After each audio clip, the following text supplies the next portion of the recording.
telle est ma prière. Être saint, c'est mon désir. Soyez bénis, chers peuples des dieux. Soyez bénis, les hommes des dieux, les ministres des dieux, les enfants des dieux. Vous qui nous suivez de partout, je suis très heureux d'être encore devant vous, devant nous, pour partager juste une petite pensée de la Bible. Vous savez, dans un moment comme celui-ci, nous devons comprendre que c'est le Seigneur qui est notre source, c'est le Seigneur qui est notre rempart, c'est lui qui peut nous conduire, qui peut nous guider dans un temps comme celui-ci. Que Dieu te bénisse, toi qui me suis, vous qui me suivez, que le Seigneur vous bénisse. Vous savez, dans le livre de Genèse, chapitre 41, versets 50 à 51, on peut prendre la lecture. Vous allez comprendre une très petite chose par rapport à ce texte-là. Genèse, Joseph donnant au premier-né le nom de Manassé. Ça, c'est ce que la Bible dit. Il donne la signification de Manassé. Il dit, car il dit, Dieu m'a fait oublier toute le peine et toute la maison de mon père. C'est-à-dire, il parle de son passé, les peines et la maison de son père, ainsi de suite. Quand il a donné naissance au deuxième enfant, il donne le nom d'Éphraïm. Il dit, Dieu m'a rendu fécond dans le pays de mon affliction. Ça, ces deux noms montrent leur signification biblique. Le premier, c'est Manassé. Dieu m'a fait oublier toute la souffrance de la maison de mon père. Et quand il a donné naissance à Éphraïm, il dit, Dieu m'a rendu fécond. Donc selon Joseph, en donnant le premier nom à sa première naissance, il veut dire que j'avais de la douleur, j'avais de la souffrance, j'ai vécu beaucoup de choses dans la maison de mon père. Et quand Manassé est venu, pour lui, c'était comme une récompense, c'était comme un apaisement de son cœur. Il dit, Dieu m'a fait oublier. Et quand il donne de deuxième naissance, il dit que Dieu m'a rendu fécond. C'est comme si dans sa tête, il y avait des étapes qui se suivaient là. Il faut d'abord que Dieu te fasse oublier. Il faut d'abord que le Seigneur pardonne tout ce que tu avais dans le passé.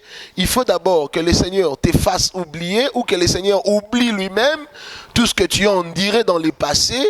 Et puis, il parle maintenant de la deuxième naissance comme étant la multiplication. C'est-à-dire, le Seigneur viendra maintenant multiplier par la suite. Oh, cette façon de penser, cette façon de raisonner, cette façon de concevoir, moi je pense que c'est la tête de Joseph, c'est presque la tête de nous tous. C'est nous tous qui pensons de cette manière. Nous pensons que le Seigneur, avant de te faire multiplier, il doit d'abord te faire oublier le passé.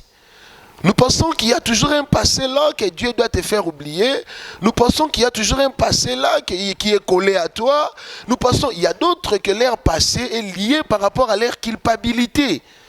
Et puis quand tu l'approches devant Dieu, il a besoin que le Seigneur lui fasse quelque chose. Cette culpabilité de son passé l'empêche de voir l'avenir.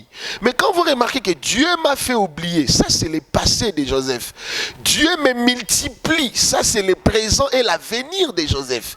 Donc il donne au premier enfant les noms par rapport à son passé et le deuxième par rapport à son présent et à son avenir. Mais vous allez comprendre une chose par rapport à la bénédiction de son père, Jacob, quand il bénissait les enfants de Joseph. Vous savez, je n'entrerai pas dans d'autres langages bibliques. Vous allez comprendre que la bénédiction de Jacob qui bénissait, excusez-moi, cette tautologie, qui bénissait les enfants de Joseph étaient automatiquement les enfants de Jacob. Parce que c'est par affiliation, les enfants de Joseph sont devenus des enfants de Jacob. Là, dans un langage plus avancé, nous comprenons que c'est nous, les autres enfants, qui sont entrés dans l'alliance d'Abraham, qui symbolise aussi Jacob. Je ne suis pas dans ces terrains-là. Mais ce que je vais dire, c'est ceci. Quand Jacob bénissait les enfants de Joseph, qu'est-ce que vous allez comprendre? Jacob comme un patriarche, Jacob comme quelqu'un qui connaît les choses, Jacob comme quelqu'un qui maîtrise bien la situation, lui ne commence pas par bénir Manassé, qui est la première naissance de Joseph. Mais Jacob commence par bénir Ephraïm, qui est la deuxième naissance. Au-delà de beaucoup d'interprétations liées à la révélation, liées à la prophétie, j'aimerais ajouter une chose là. Jacob qui bénit en premier Manassé, en premier Ephraïm. Qu'est-ce que cela veut dire? Ephraïm qui signifie le Seigneur qui multiplie, qui me multiplie, qui m'a rendu fécond. C'est-à-dire par rapport à son présent, à son avenir. Cela revient à dire, le Seigneur qui est l'image de Jacob ne tient pas compte de notre passé pour te faire du bien, pour te multiplier, pour te rendre fécond. Ça, c'est l'image d'Ephraïm, qui est la deuxième naissance.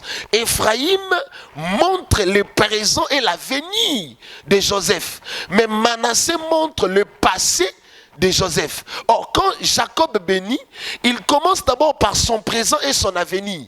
C'est là que j'aimerais dire à un enfant de Dieu, à un ministre de Dieu, à un serviteur de Dieu qui m'écoute en ce moment, que quel que soit d'abord ton passé, évite la culpabilité. Quel que soit d'abord ton passé, évite le remords. Le Seigneur, oui, certes, le passé a de l'importance, mais le Seigneur voit plus ce que tu es aujourd'hui et ce que tu seras demain. C'est ce qui compte. Voilà pourquoi.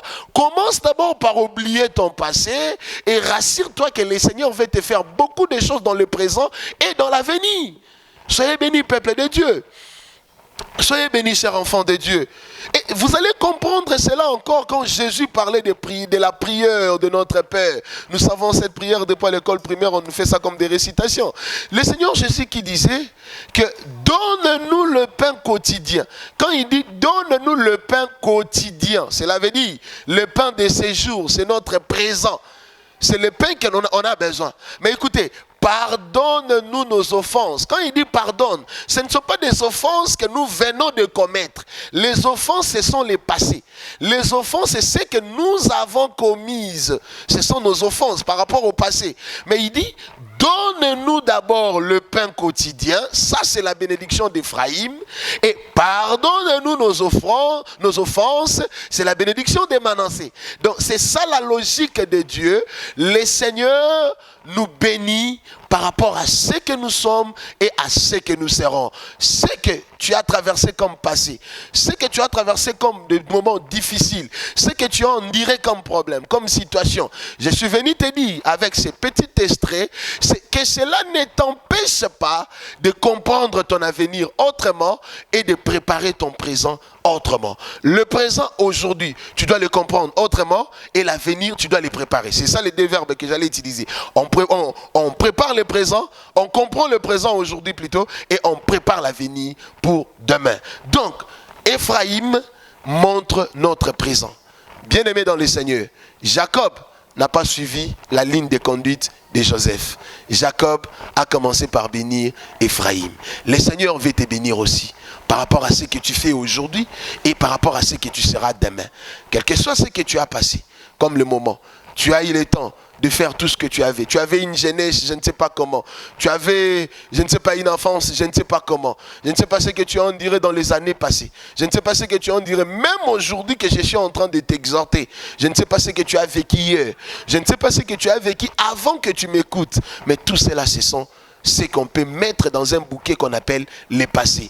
Regarde ton présent avec le Seigneur et vois l'avenir. Le Seigneur va te bénir. Que Dieu vous bénisse. Continuez à nous suivre sur notre chaîne YouTube.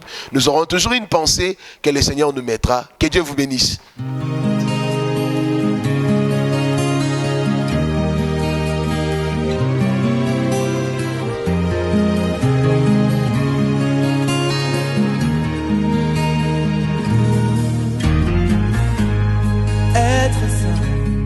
Être saint, telle est ma prière.